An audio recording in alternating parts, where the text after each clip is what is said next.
mycelium, or mushroom roots. And he said, aha, that's a natural resin. Instead of plastic resins, we can use this as a natural glue.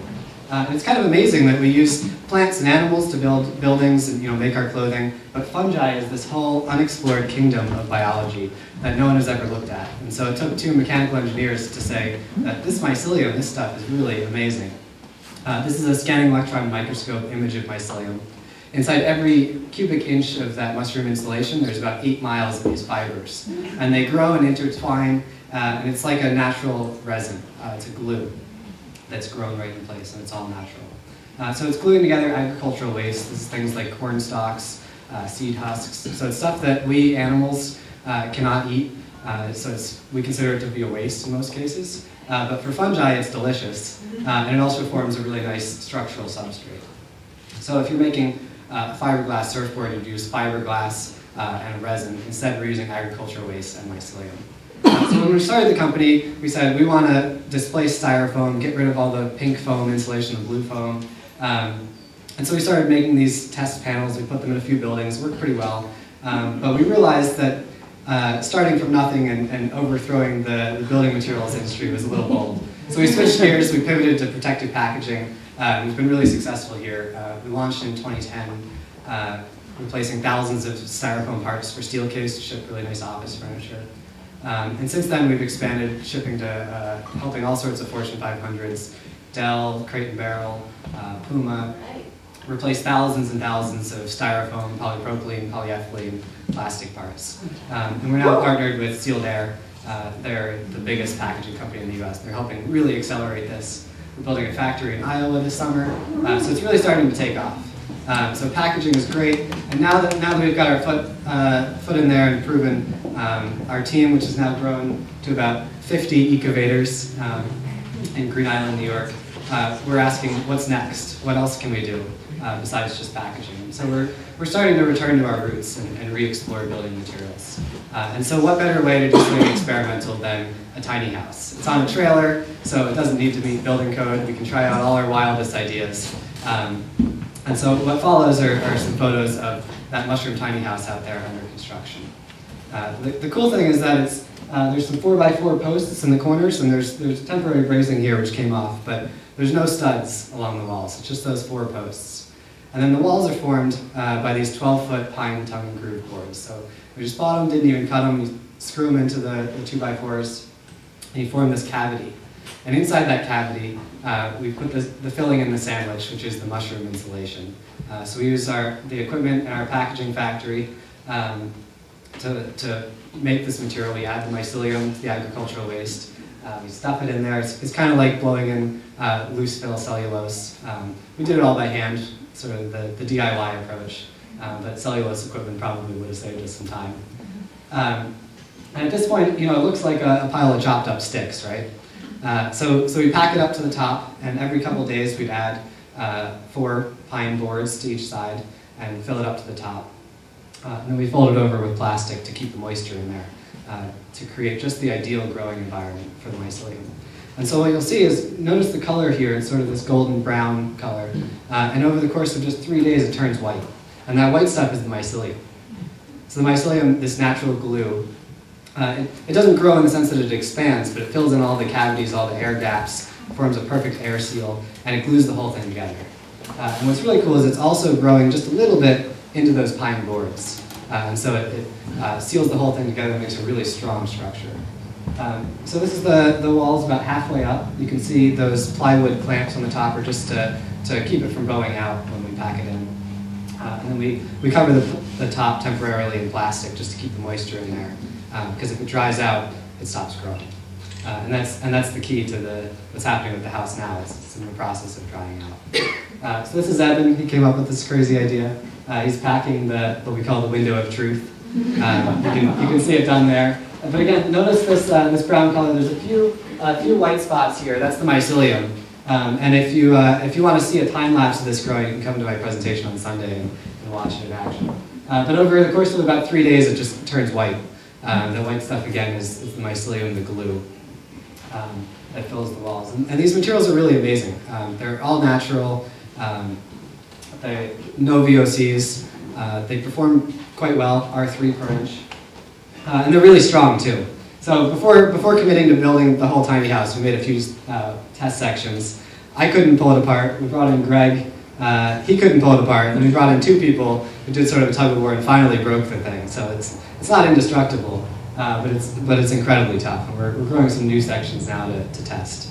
So this is just sort of a teaser. If you want to know more, I'm doing a workshop on Sunday, a little bit more history, and also we're going to pack some demo walls. I brought some living mushroom insulation, which is hiding under the house right now. And then I just want to end with a picture of a big dog next to a tiny house. Thanks.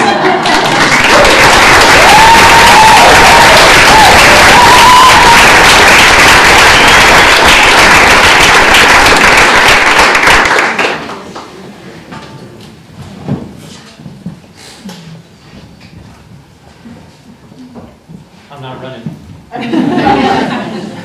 Hi, I'm Jose Galarza. I'm the administrator and instructor here at Yestermorrow School. I direct a program called the Semester Program, which takes up to 16 college students from across the country. And they all converge here in central Vermont.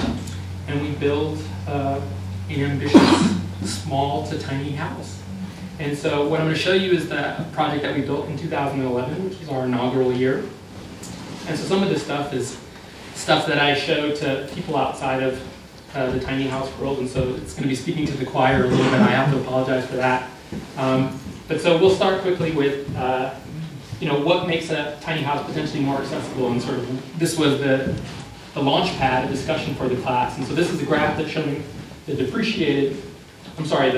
actual cost of housing showing inflation adjusted. So you can see, well, mid-90s, the cost of house, as we know, just went up. And this is also the square footage of house. So you can see from 1950, 1,000 square feet, and 2000 was 2,200. I think that even went up 2004 to like 2,400 square feet or something like that. So obviously we're in this place where houses are just not as accessible as they used to be. And so students created this really cool campaign, which is, I think, mimicking a little bit the Volkswagen campaign of the public, saying basically it's okay to be trained. And so this was a design that they came up with, which has some really great taglines. Somewhere in McMansion, someone is trying to mop the floors, all of them. So anyways, what's unique about our program compared to some other design-build programs is that we have great instructors. Yestermorrow, there's a lot of technical skill and ability that is being passed on to these students. They're getting hard skills that they wouldn't normally otherwise get in a college environment. And so that's really what our program tries to do. It tries to bridge that liberal and technical gap that seems to exist. And so, here we have a student who's got a model, got some drawings behind him, and he's yelling to a student in another room who's working on a Revit computer model, who's yelling to another student who's outside in a tent where the actual building is getting built. And so in this case, we bought a really great trailer custom built from Kaufman, which is based out of North Carolina. And it's really inexpensive. I think ours was rated for about 15,000 pounds, which is probably a lot more than what a lot of people I think are using for tiny houses. And so anyways, we have students immediately building things that are going to be useful for them so they can get their technical acumen up to par. And so what better to build than sawhorses? And so this is their first week's project. And so here Ruby is putting the finishing touches on the beautiful sawhorse. And so we decided to use stud framing for this project. Weight is obviously a big issue with tiny houses. I think originally we were imagining to be green and thinking about cellulose and realizing that was just going to be too damn heavy. And so instead we just did a basic stick frame. I realized we'd have to do probably something like foam infill. We did find some salvage foam, which I think might show up in some other pictures, to take some of those weight issues down a little bit. But pretty thin walls. I think what we realized was that with such a small square footage, you really didn't need to be sort of reaching that passive house standard. You needed to have a tight house, yeah, but didn't need to be that intensive. So this is another cool thing that happened. With a lot of these things, the students just come to us with some crazy ideas that we've never tried before, and we say, hey, what the heck, we'll try it. And so a student got caught in unintended maybe, on a traditional Japanese method of finishing wood. that is charring the wood essentially, and rather than painting it. And so that was a pretty cool thing that we did, and then applied an oil finish, and so you can see it's basically wrapping 3 walls of the house. And this is the first day that we're sort of pulling it out. You can see the breaker box. It's a 50 amp system. I think, in the house we had, I can probably talk to a lot of you guys about the utilities, but we had a water heater. We had a composting toilet that Abe Millie Hayes helped us out with. We had Kickspace electric floor heaters that were connected to a wall-mounted gauge. Here we did some salvage plumbing for the lighting. Again, one of these crazy ideas that a student was excited about. We probably would have been more eco to use compact fluorescents, but the incandescence just had a nicer touch to it, and when connected to a dimmer, looked really beautiful. All the interior walls were done with plywood rather than drywall, and that was to sort of keep a rigid frame and have a lot of nailing surface. Here, a student built from salvage. Actually, the boards that were on the trailer, which were red oak, they replaned most of them. They left one of them unfinished, and created this cool tracking door that ran the length of the building. So here you can see the kitchen. They did a maple counter that looks awesome. This was a marine oven that has its own breaker inside of it, which is pretty great. This top comes up and gives you more shelf space. There's a really great video on Offbeat something or other that you can find. Both programs have a blog, a Tumblr blog, that you can look and see how the projects went. The video is really great to give you kind of a full sense of this. I know that the owner, Jesse Selman, who is an instructor at Yestermorrow, he ultimately ended up buying the house. He was also using the Jean Pain method to heat his water and to experiment with that. Here you see the composting toilet in that room over there, and a built-in bed, and that has storage underneath it. You can see basically the circulations all kind of go inside. But yeah, there's a lot of different things going on in this project. I'd be happy to talk to anybody else about it. I know there were some questions earlier on. My email address is jose@yestermorrow.org. You can see that on our website. Yeah, if you have any questions about it, I'd be happy to answer. I think that's it. Yeah.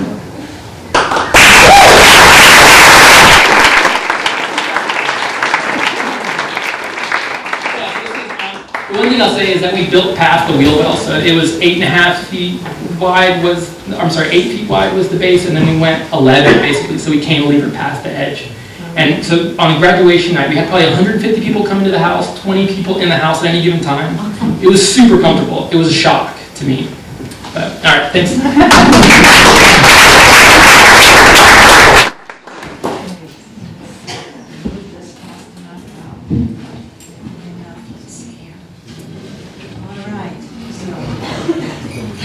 Hi there, everyone. As we all know, current American norm causes the devastations of fracking, coal mining, tar sands, oil spills, acidification, hurricanes, flooding, drought, and war. My designs use no fossil fuels and produce no sewage. Right now, boy, it's a long 20 seconds. Right now, we can reduce harm to near zero, save money, and improve our security and quality of life. The Solviva roof provides all heating and hot water and electricity for normal appliances, plus for 2 electric cars. The wastewater filter cuts pollution by 95%. For decades, I've designed and lived with such systems, like the little Solviva sanctuary. Air flowing through this roof, solar roof, heats to 120 degrees in 2 to 3 seconds. Solar-powered fans move this heat into storage. Into storage. It has a liquid flush toilet upstairs, which drains through 2 purifying Solviva filters. First wood chip compost, then green filter. Downstairs, an odor-free Solviva waterless compost toilet. Chickens in the back provide 8 BTUs per hour per pound. I know from experience that we can grow much of our food inside and outside our homes. Vegetables, greens, herbs, tomatoes, even poultry and eggs inside. I have always loved the tiny house concept and have for decades been refining, yes, this chrysalis. It fits on a 22, I have a bug, it wants to be on board. It fits on a 22-foot by 8.5-foot trailer and opens up to nearly triple that space, 440 square feet. The side walls fold out to increase the first floor space to 143 square feet from 157 to about 300. That one doesn't really show. The picture above it. Oh, wait a minute, what's happening here? Kitchen, dining, desk, and sitting areas. Bathroom with showers, sink, and a composting toilet. Indoor garden boxes on wheels. Something's out of kilter.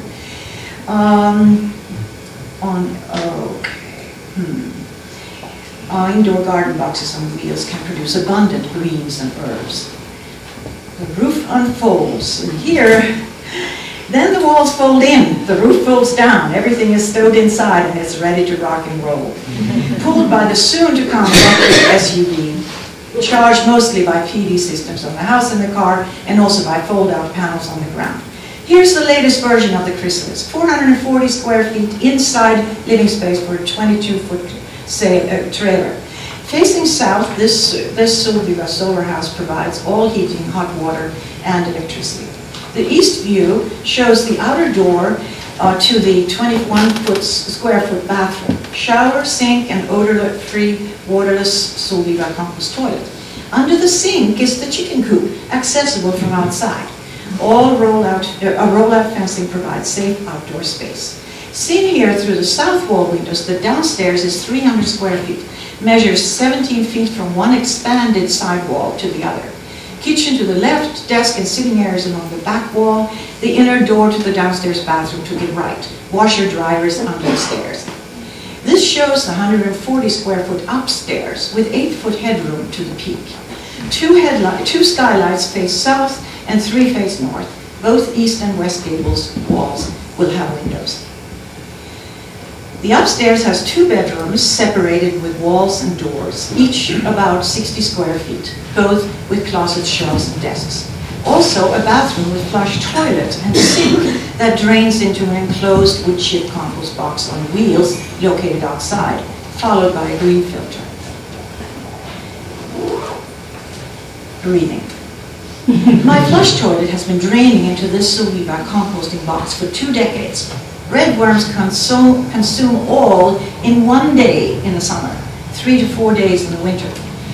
Water drains into the green filter that follows it, a fraction of the cost of standard septic systems, and reduces nitrogen by 95 to 99% consistently. My Solviva waterless composting toilet has been in constant use for 3 decades. Cover mix, which is sawdust plus compost, makes it odor-free without any fan. Can be used by 1 or 100 people, constantly or with months of non-use. Costs less than $100 to make. Here, 2 chrysalises can connect, joined with a central unit, making a 1,000 square foot self-sufficient home on wheels. Here's a co-housing plan consisting of 12 such double units. The central community building has kitchen, dining, sitting, large area for art, exhibit, dance, music, and performances, also indoor pool, sauna, jacuzzi, and gym. Yeah. This road diagram shows one of the double units, 2 chrysalises with a central unit joining them together. When you want to move, you simply fold in, fold down, pack up, and roll away with 1 or 2 or all 3 sections. Here's the chrysalis with the roof folded down from peaked to flat. Side walls folded in. It then reduces to 8.5 feet wide by less than 13 feet high. Everything is stowed inside, including the expansion gables, side walls, and outdoor decks. Folding up might take 4 to 6 hours. There you have it. There it is, in Mexico or someplace. The 440 square foot traveling home. Energy and food self-sufficient, no pollution, and sized for legal highway travel. This tiny house is the combined result of decades of my personal experimentation. Each technological innovation has been thoroughly tested.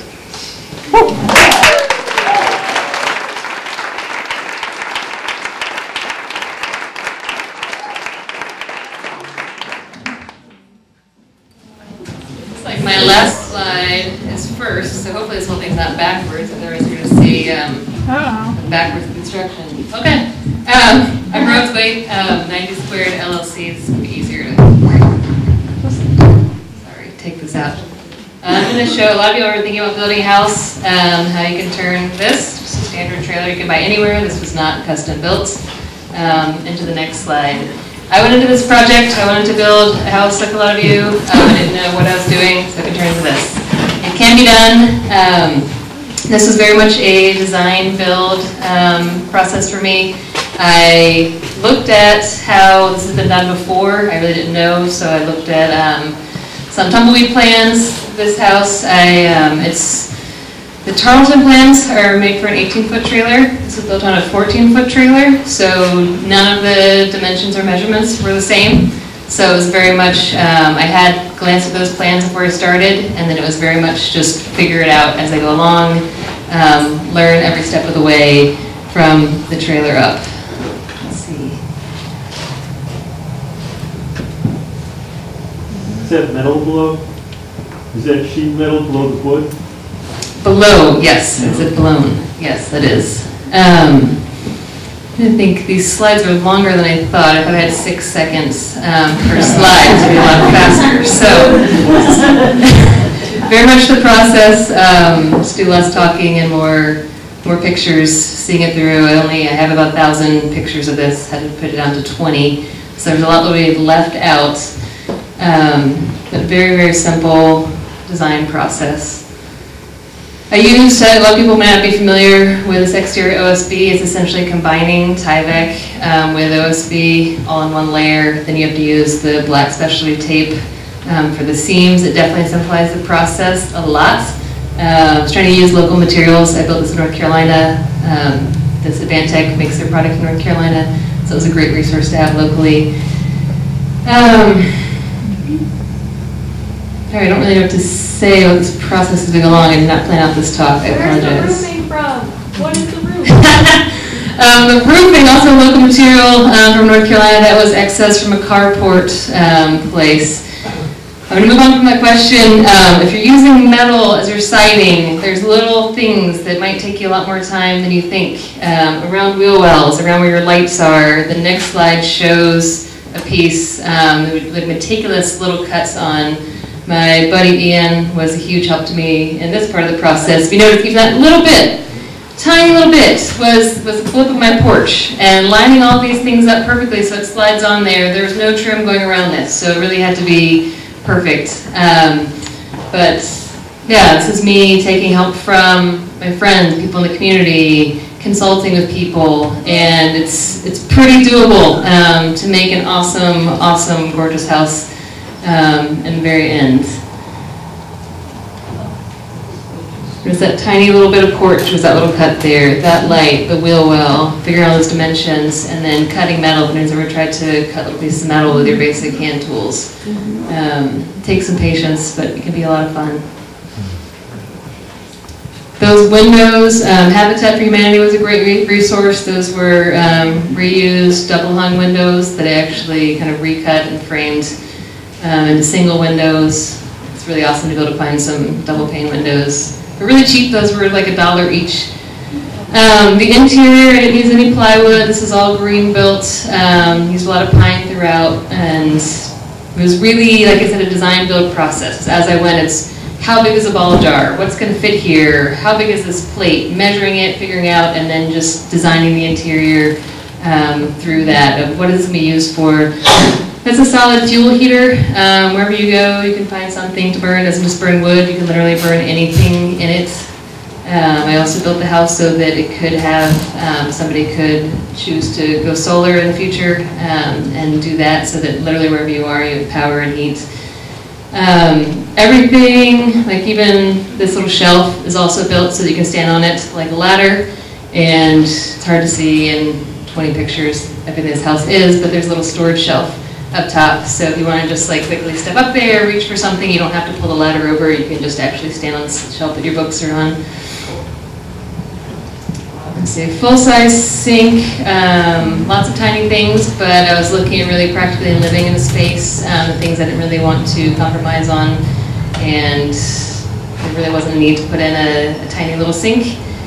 So really, once again, just the whole design and build process. What am I going to be using this for? How often will I be using it? What really needs to be tiny? What doesn't?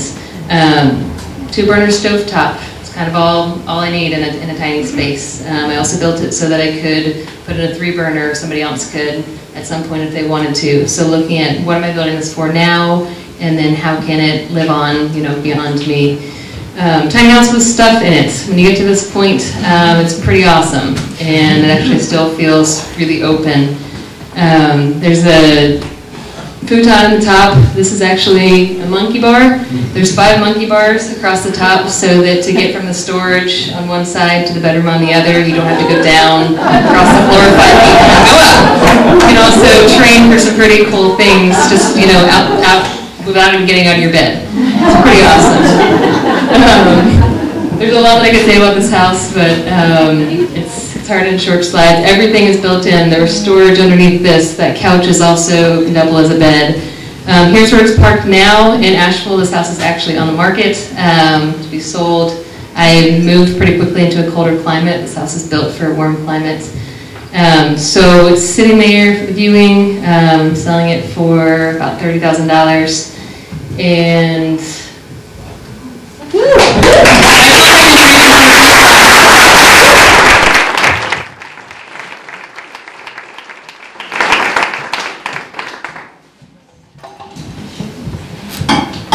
hello, I'm Beverly, and I'm an artist, so I'm coming to this from a different point of view.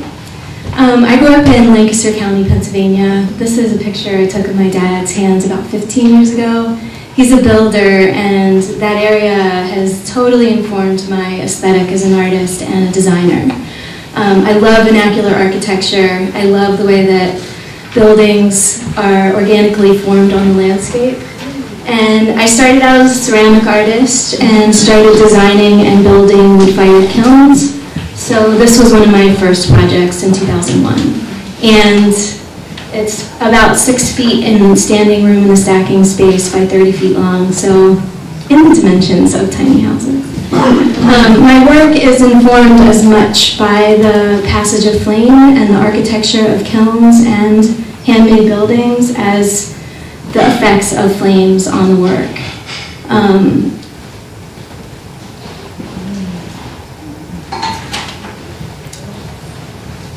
Little idiosyncratic things that happen in a handmade process is something that I really love. Flame, like water, follows the path of least resistance. So when you're stacking work in a kiln, you think of a pebble in a stream, and if you want the flame to go under it, around it, over it, and that also lets you think about natural phenomena in a lot of different applications. Wind, weather conditions, trajectory of the sun, natural systems in urban environments.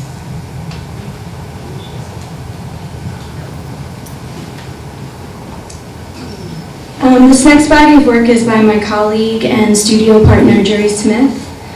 We're starting a design build company, and I've been doing public artwork in Philadelphia, and so we're open to public design and consultation on private situations as well. The first 2 series of work is Fan and Float, and she really thinks about deep space and kind of like when you're on a lake at dusk and you can't see where the sky begins and the water ends.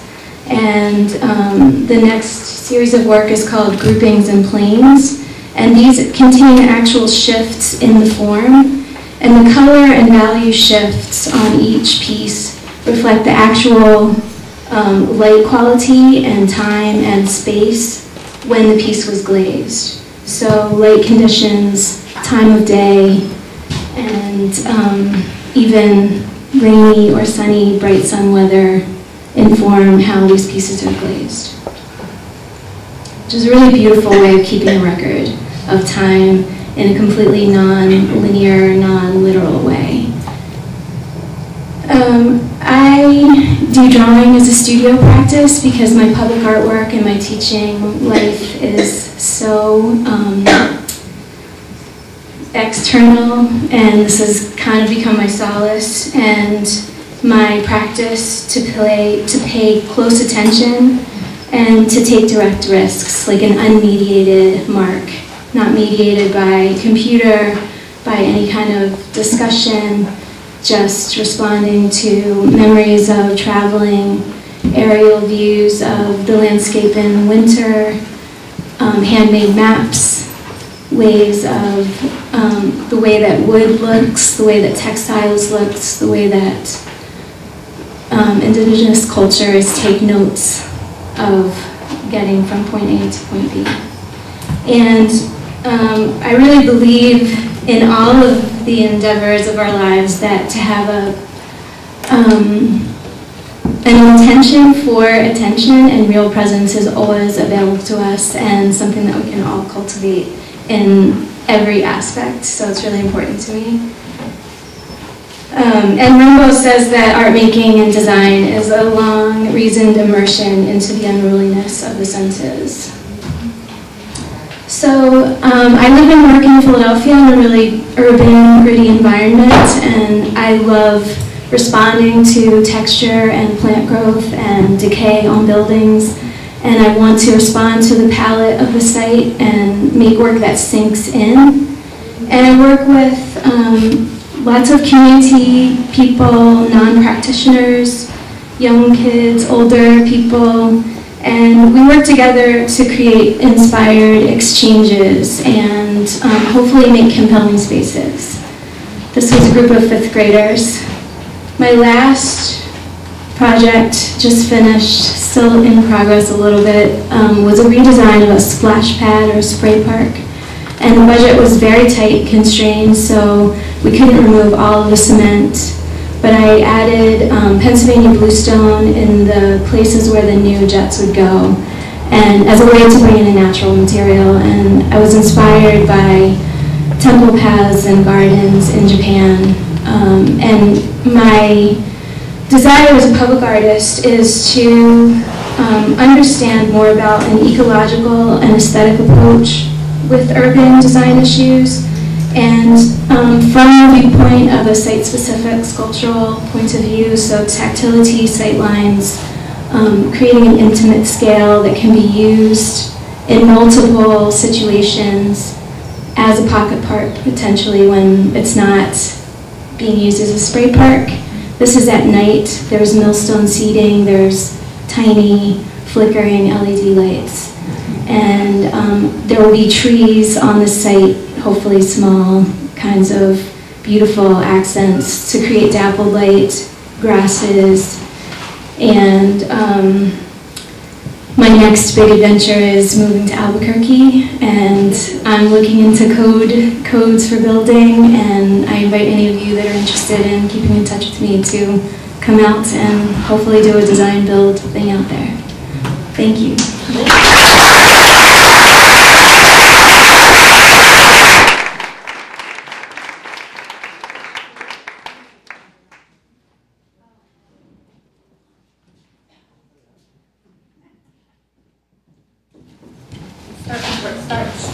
I'm Lee with Boneyard Studios, and hopefully y'all saw our presentation last night, because I'm not going to really talk about Boneyard, I'm going to talk about my project. It's a tiny house remodel. How I went from the structure on the left that I got in South Carolina to the structure on the right that I'm currently building. I'm indecisive and I'm impulsive. Not exactly the best things to be when you're trying to plan a project that requires a lot of planning. So hopefully you don't go about your project as I went about mine. I bought plans for the Fensel a couple years ago. Tumbleweed was probably about the only plans available at that time. Not exactly what I wanted. Luckily, I had time to spend in the Fensel last year on the Boneyard lot and figured out that I didn't want that plan at all. So kind of started from scratch. My friend Tony was going to come and help me build. I was paying him to help me build. And I knew I wanted something with a more open design. So I really liked the proto house. I contacted them often to see about their plans. They never got their plans out, but I taped it up in my living room at home. I live in a 2,400 square foot apartment.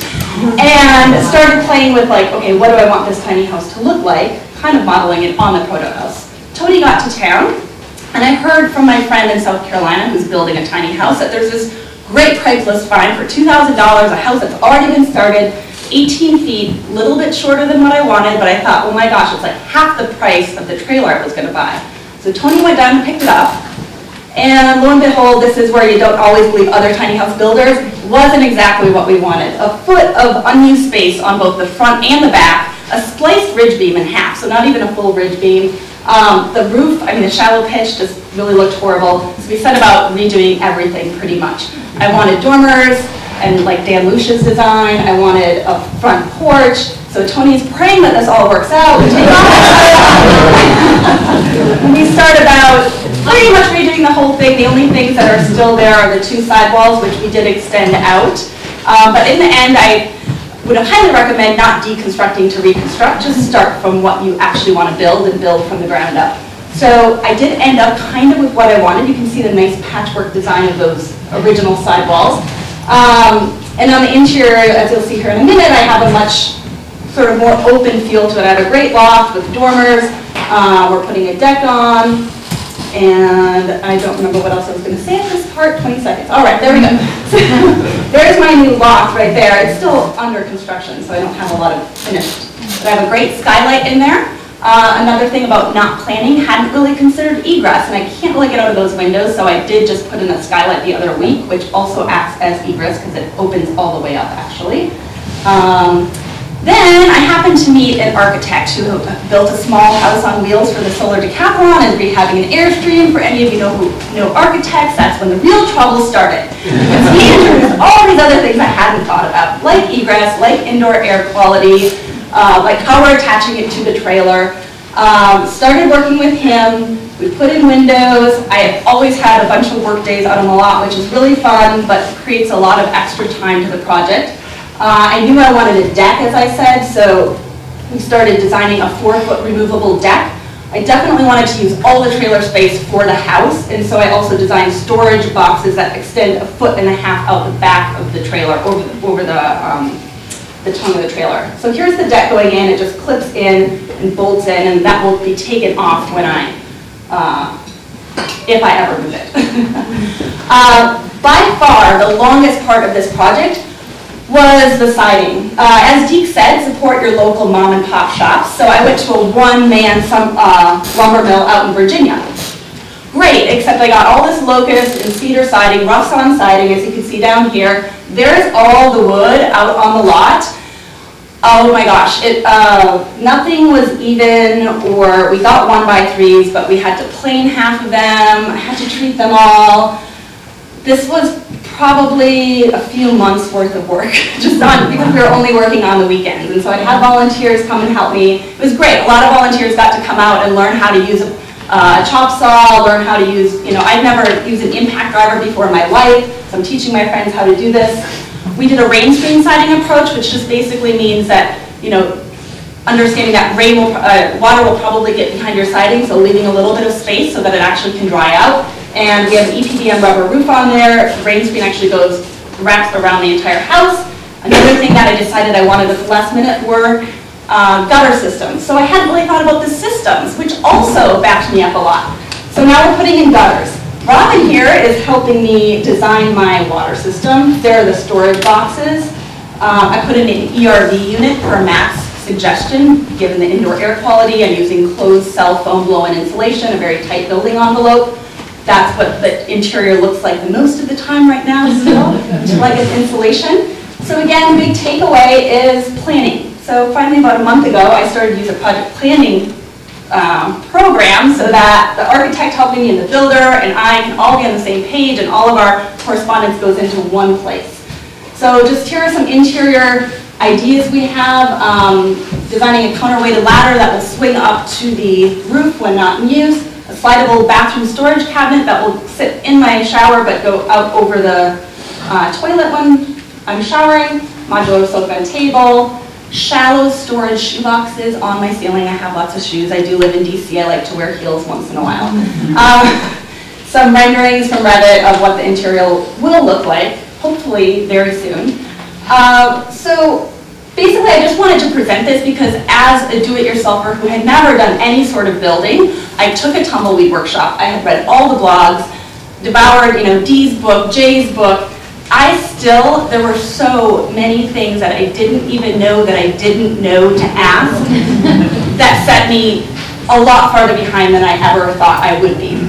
So we've had a lot of open houses in DC, and we've had people really ask us, well, can you please do a workshop perhaps? So we have a new project, we just threw this up. We're working with the American Institute of Architects and the National Building Museum. I'm going to ask you tiny house bloggers to actually do some advertising for us about a design competition that's going to be happening, and then we're also doing a very small workshop, very focused on design in the fall.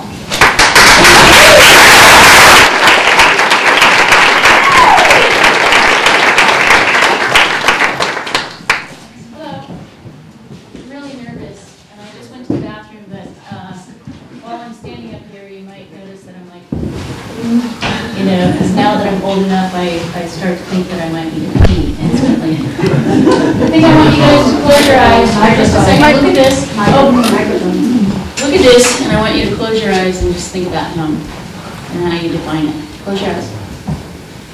How do you define home? What's there with you? And then think about the rest of the world and what the rest of the world lives with or without. And this is the kind of stuff that I've had the extreme honor of working with through Portland Alternative Dwellings. This company I helped start a few years ago, and now I'm leading with Joan Graham, who's sitting here, and Lynn Menard. And the thing that we try to connect people to is what home really is, what it really means. You know, what's the difference between what you want and what you need? And how can you create a space? This is Abel Zimmerman's, what's this called? The Fortune Cookie. This is a little house that Pat designed and built a few years ago. We're calling it Gina's house, but ultimately I think we're going to call it the pea pod or the sweet pea, because this house was designed for Gina in mind. And Gina is a relief worker. She travels all over the world, and she wanted to get married, maybe someday. She's definitely going to have a baby, and she's going to live in this house with a family. So she wanted to have an open space that would accommodate 3 or 4 people. So this is Gina's house. And again, it's like, what is home? What does it mean to you? How are you wired? What works for you? You know, this is a little house that I helped my brother build. And he has a big giant house, a big log cabin, but he needed a space that he could go to get away from his wife and kids and his work and remind him of who he is inside. What does it mean to be at home in your body? What does it mean to be at home in your spirituality and who you really are? And ultimately for me, that meant I wanted to live in community. So I built this little house 8.5 years ago, no running water, no refrigerator, a shitty heating system, which I'll talk about tomorrow, and I wanted it to nest inside a community. Not that piece of suburbia, but definitely an urban environment. And there are other people in the room who have done the same damn thing. Tammy and Logan over here. How do you define home? And ultimately, you got the little house in the background, but, you know, it's each other. It's who's leaning into you at night. It's what you listen to as you fall asleep.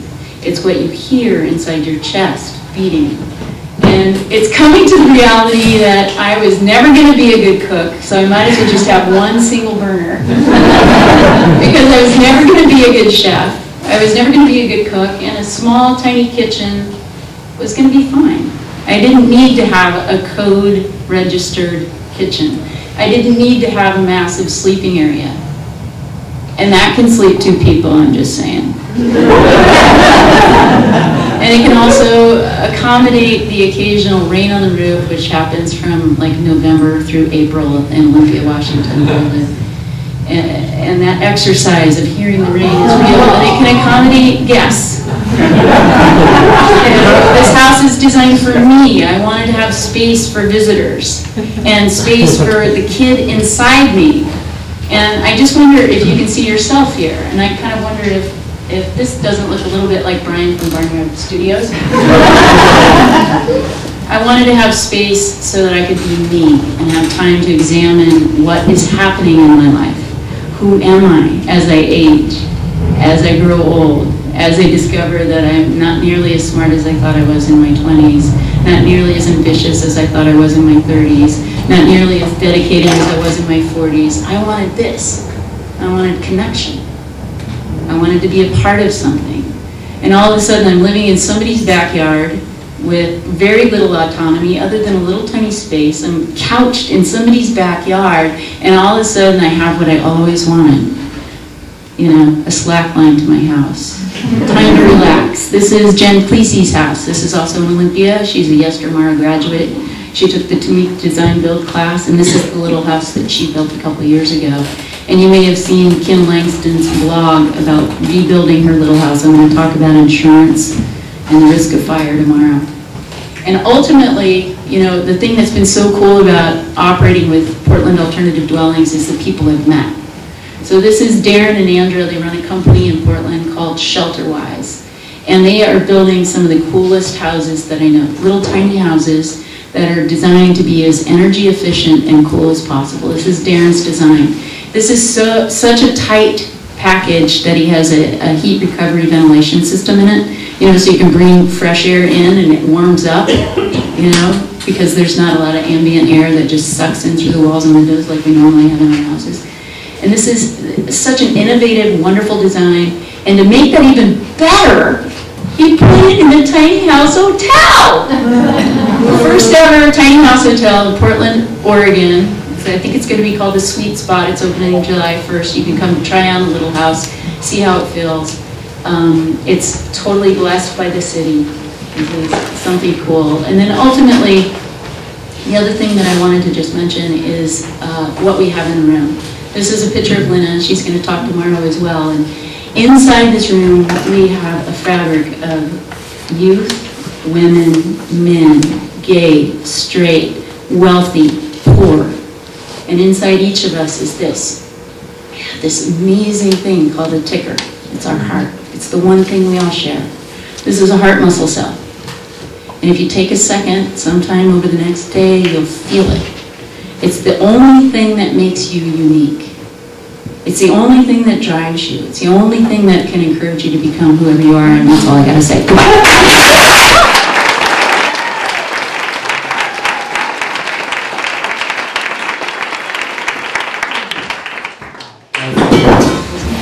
My name is Matt Wilby. I'm a former Yestermorrow intern from 2008, and I have been traveling through New England at the tail end of the book tour for my book, Reinventing the Chicken Coop. So, where's the tiny house eventually? But, so it's an instructional book that goes through 14 original designs and with step-by-step building instructions, like it says. This is Kevin and I. Kevin's my best friend and co-author, and this is us burning a copy of the book. We were first-time authors and didn't know what we were getting ourselves into, so after all the editing was done and we submitted our last manuscript, we had a cathartic bonfire in the yard. This is one of the coops. So I'm going to show, just goes through some of the coops in the book, and then while I was editing, this is called Chick in a Box. And we took this one to Maker Faire in San Francisco, and that's where Story, who's our publisher, found us and asked us to do a book. We never really wanted to do a book, but we did. This is another coop. It's called the Stoop Coop. This was built for a nonprofit called City Slicker Farms in Oakland that does food justice work and helps low-income people produce their own food. So some of these coops are kind of whimsical and experimental in that they, rather than having a chicken coop at the corner of your yard as something you want to apologize for, it's a statement and something you celebrate as an accessory that says something about where your food comes from. So we try to have a bunch of different coops for lots of different kinds of people. These were kind of more of the simpler coops, a lot of salvage material, and I guess the basic underlying progression of this slideshow is that chicken coops for me were a gateway building project to a tiny house. This is a coop for Novella Carpenter. She wrote Farm City, made out of pallets in Oakland. She's awesome and hilarious. She has kids like that. And what was I saying? Oh, progression. Oh, so it leads to it's eventually going to lead to a tiny house. This is the coopsicle. This is actually at my house. And It's a post treehouse coop with a spiral staircase leading up to it, a hatch door, and clad with red Tennessee cedar. Yeah, another shot. Stoop coop. So a lot of these were, the idea with that is to try and return the chickens to the trees where they would ordinarily sleep until they got eaten. But,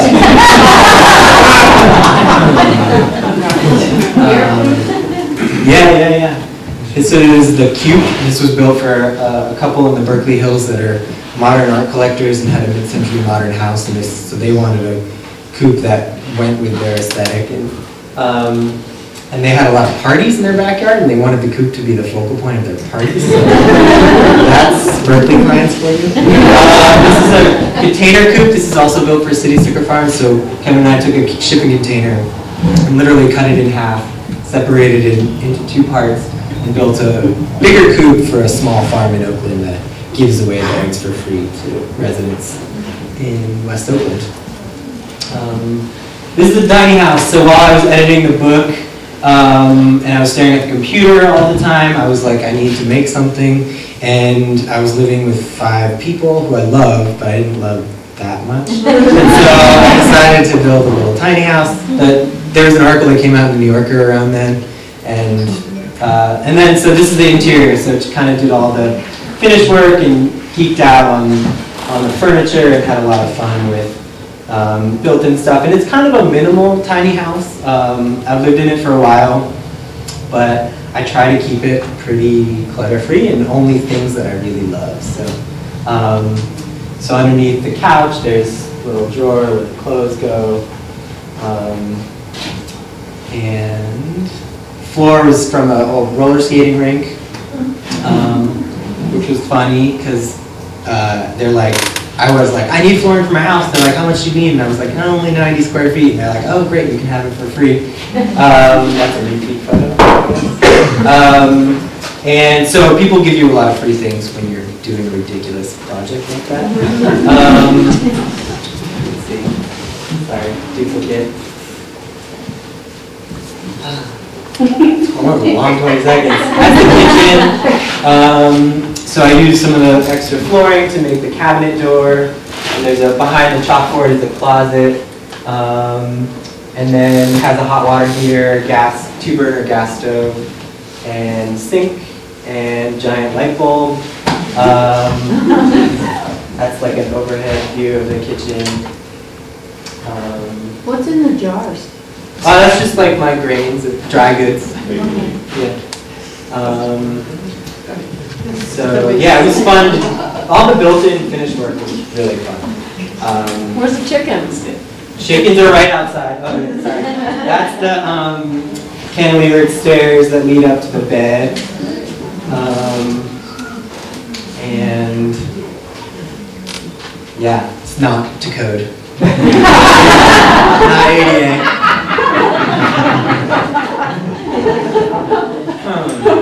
And that's upstairs. There's a tiny window up there that looks out onto the street, and it's unfinished a little bit. You can also fit 2 people up there.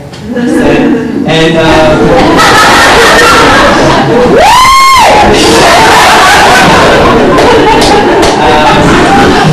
that's a tiny porch swing. That's the other thing about tiny houses, that your friends give you a lot of tiny crap.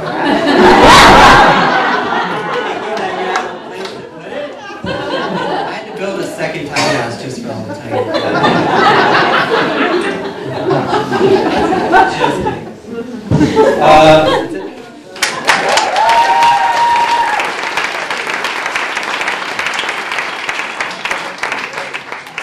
Hi everybody, my name is Amy Allen and I'm one half of Build Tiny.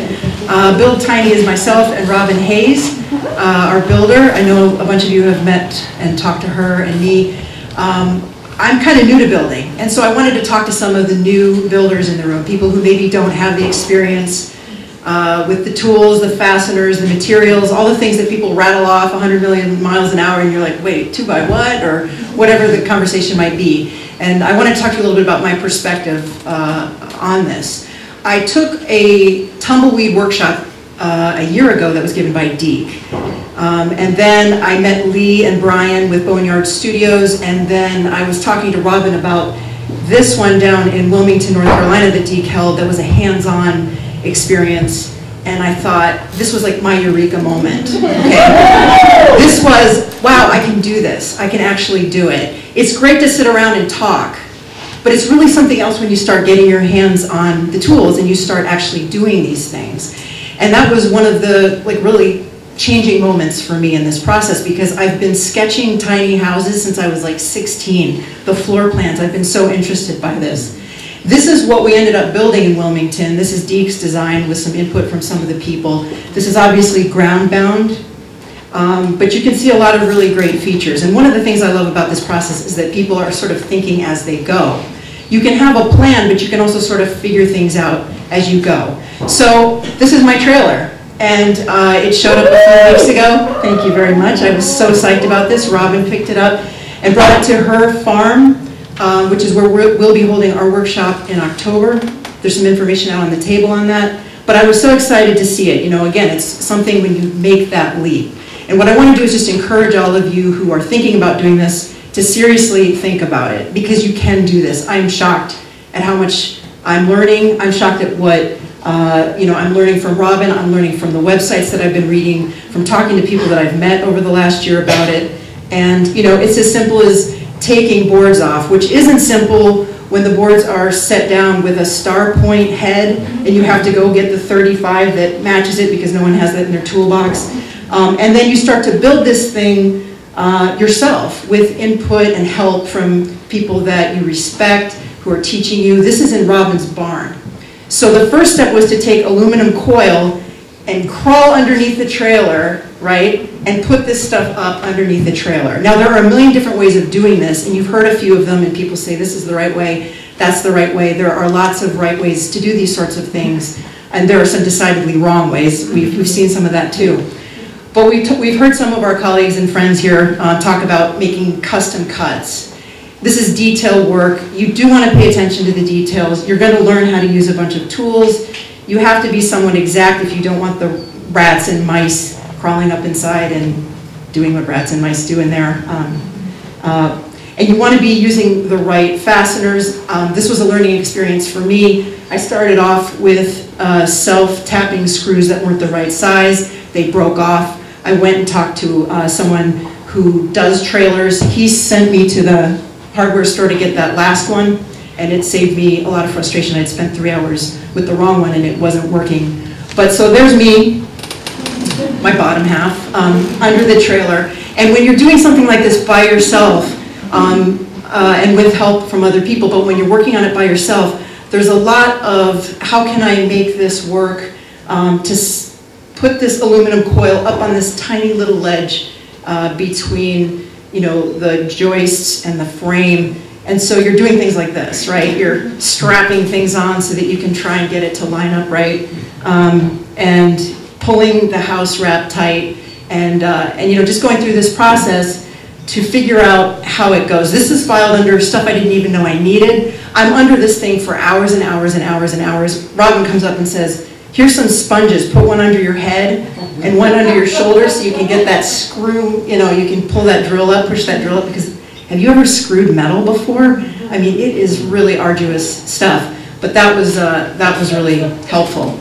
So one of the things I want to get across to the beginners is you have no idea the personal satisfaction you're going to get out of doing this. This is one of the big takeaways for me. I had no idea how much fun this was going to be. I've been excited about it forever, but I didn't know how rewarding it would be to see step-by-step things start to come together, including putting the insulation in, 30% post-consumer recycled foam board. I know a lot of you know the basics of how this goes with, filling in the holes between the joists, and cutting it, scoring it with the knife, breaking it over your head was a good trick. But it starts to come together, and pretty soon it starts looking like something that you're proud of and that you've done. This is Robin's barn, which is an excellent place to build because when it rains, you're dry. And you get to hear the horses in the background, and it's really fabulous. But learning how to tap a screw hole. Again, metals are really, it's a bear to work with. And I was overjoyed when I got to start drilling wood. I can't tell you how nice that is. It's like butter, you're like, oh my gosh, that was so easy. But the whole experience, again, I just want to encourage people who, this is your first workshop or you haven't gotten your hands on something, please consider taking a class here or a workshop here where you get some hands-on experience. Come to ours in October. Deke does them, a lot of people, Dee does them, a lot of us are learning and are relatively new, others of us are very experienced, but please consider that. My long-term goal is 100 acres, partially as a retreat for my colleagues in the State Department who serve in really difficult places overseas and kind of need a place to come back to. People are doing great stuff. And I'm looking forward to putting different types of things on that property down the road. Green roofs. That first picture you saw up there was actually in London. It's some of you might have seen that. It's an apartment complex that they've done out of shipping containers and keeping a nautical theme with the round windows. So this is my long-term goal, is to have a big property, and it's all of it's just decision-making after decision-making. Robin found this on a link on Alex's website. Because the question is, if I'm going to back this into my backyard eventually, then shouldn't this porch maybe be there? Because the truck isn't going to be able to make a U-turn. And Robin found that, and I thought that was a really great idea. But so October 10th through 13th near Washington, D.C., we're going to be hopefully joined by some of you if you're interested in getting your hands on this stuff, because honestly, I can't tell you how rewarding this is. It's way more than I even expected. It's fantastic. So. Thank you, Yestermorrow, for finding me a slot at 5:05 p.m. I also didn't like walls, so the whole idea is do it with walls, and lots of light, lots of windows. So basically, if you look at a lot of tiny house designs, they're pretty small windows, so we kind of just made full-length ones, so you can, when you're sitting down, you can actually still look outside. Very, very bright and cheery in there. Also wanted to make it easier to build, not just for me, but hopefully for others. Using SIPS panels, it's OSB, plywood with foam in the middle. A lot of them go together with little simple hooks you turn with an Allen wrench. And so the whole thing you can basically build, 2 guys a week. You can basically frame it up once the panels arrive and you have your trailer base completed. They just go in, they kind of plug in together. It's not quite as simple as I thought it was going to be, but it went pretty well and very satisfying to have an insulated shell constructed in like a week, with a week of work. Also love their insulation, typical stick-built R10. This is, the walls are R26, and that ceiling panel I'm putting up there is R40, which is comparable to some of the best residential structures out there. It's a very tight box. That's about the hardest part, is putting the final panels in. So 2 people, and it plugs right in, and then there's little hooks that just cinch together. Also wanted a little more functionality, so I found, going through marine catalogs, this great post system. So there's 4 sockets in the floor. It's this 5-in-1 table. Here it's basically additional kitchen space. Right here it goes up and down on the gas piston. And so if it's close to the sofa, it becomes a dining table. It moves away to a coffee table and lowers. There's also a 4th socket for like kind of a winter desk, kind of looking out over this very quiet graveyard. What else we got? All right. What else do we have? Oh yeah, the kitchen. I'm a cook, and sometimes these kitchens just feel a little small. So this is a full 10-foot kitchen. Lots of space for 50 mason jars of food. There's a microwave, convection oven, little refrigerator, freezer there, 7 cubic feet, which is pretty decent size for 1 or 2 people. Lots of storage space. This groovy little cutting board, which folds up to reveal a stovetop underneath. Very, very functional. Part of kind of the no compromise idea is, well, I love books a lot, and the whole idea of I hate Kindles. Some people love Kindles, I hate them. So I had 120 books here, and this is 1 of 2 bookshelves, so I'll have 200 books, which sounds really crazy in the tiny house world, but I love it. And oh yeah, on my mood, so that way I can drink and I can fall right into bed. And the bed fits 3 people just sitting.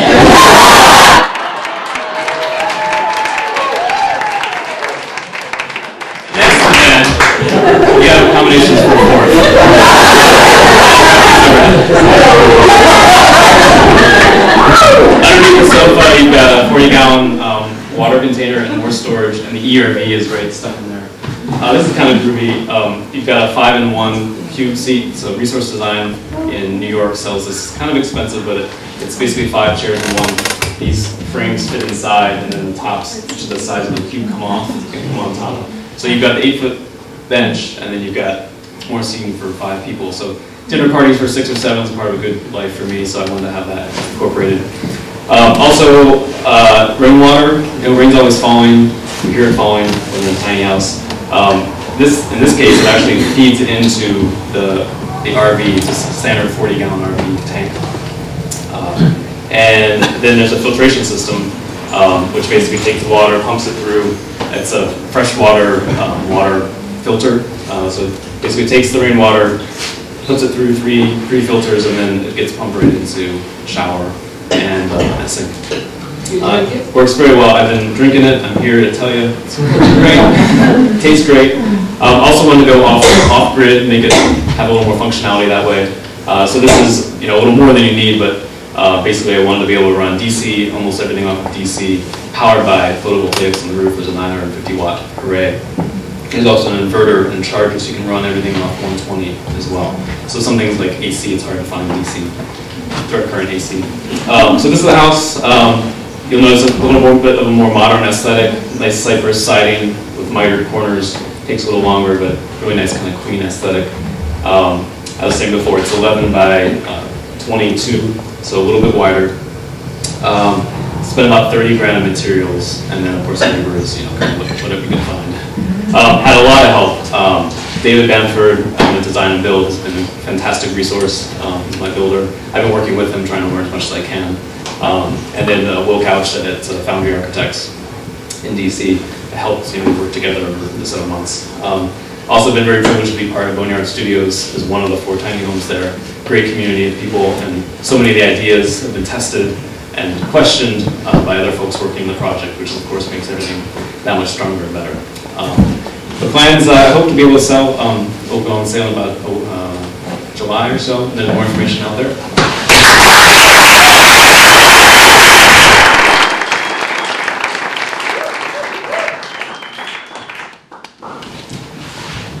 I'm Paul Pankey. I'm one of the instructors for the 2-week tiny house design build class here at Yestermorrow.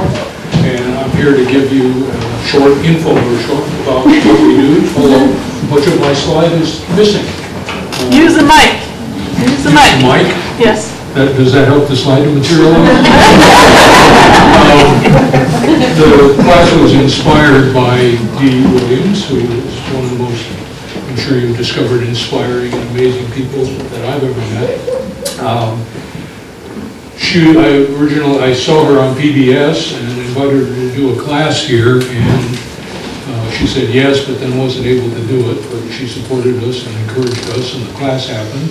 And Susan and Emily, who are here, they materialized to be our first clients. It's a 2-week class.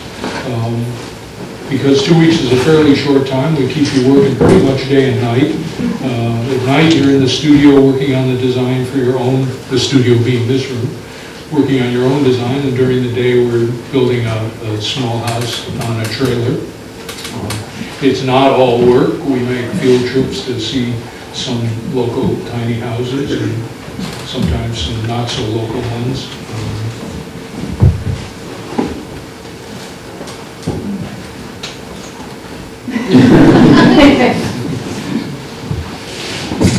You do get a chance to talk with Dee via Skype, which is not, Dee isn't a mixed blessing, but Skype is. We have good food over on the other side of the door here. We occasionally let you catch some sleep. And if you bring an instrument, we might have a studio in some of our house is a very, very small house. Every evening after dinner, we have a slideshow on lots of different topics. This doesn't cover them all.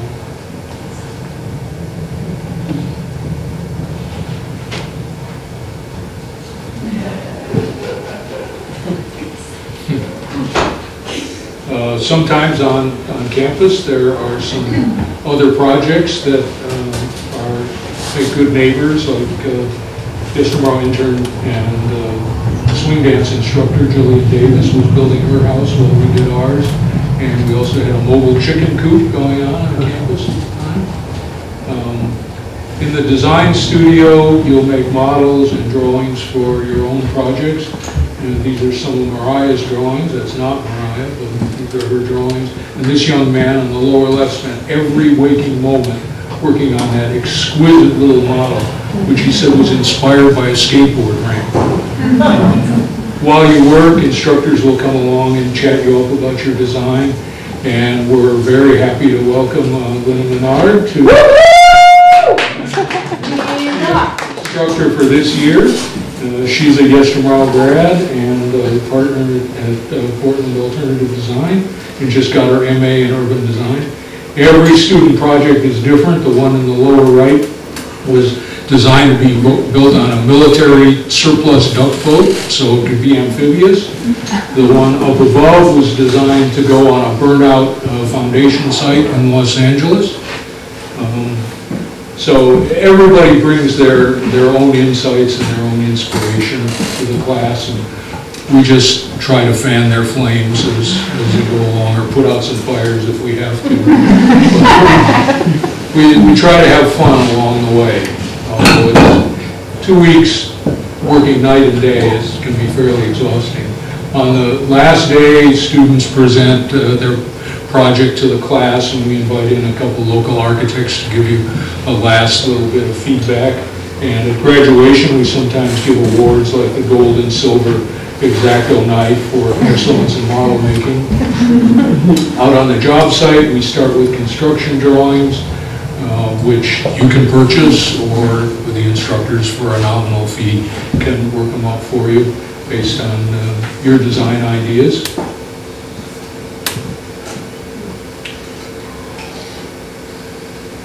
What drawings used to look like before they had computers.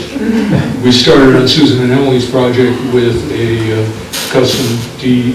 Williams designed trailer where you get a few extra inches of height and width by dropping the cross pieces and welding on angle iron. And the trailer arrived the night before we began. It was already dark. And Susan and Emily gave chase down the road when the guy drove by Yestermorrow. So first thing that goes on is the floor. We spend a lot of time and almost sprained a few wrists before we learned how to successfully drill steel. The walls get built and squared on the pavement out there by the Quonset hut, and then it's hands-on, ready lift, alley-oop, plumb them, brace them, pause for a picture, and as our friend Mariah reminds us, we always try to emphasize safety first. Then the roof goes on. This is one of the job site instructors, Patty Garbeck, showing people how to use a framing square. And in this particular class, we had a little student design competition for rafter tails. So here's cutting a little fancy detail on the rafter tails. And before you know it, 2 weeks is up, and we try to wrap everything up, so to speak, and pause for another class picture. And then the owners take the shell, which is about as far as we ever get in 2 weeks, home, and they keep working and working and working and working. And if you go on the house tour tomorrow, and they get married. Pardon? And they get married. Their job was to pay for the materials, and our job was to build as much as we could for them in 2 weeks. So if you're interested in our experience here, sign up now, or ask about being a client for a future class. We'll be happy to talk to you. Take some catalogs, tell your friends, and in the catalog you'll find other classes that are relevant to building tiny houses. You've already heard about the semester program.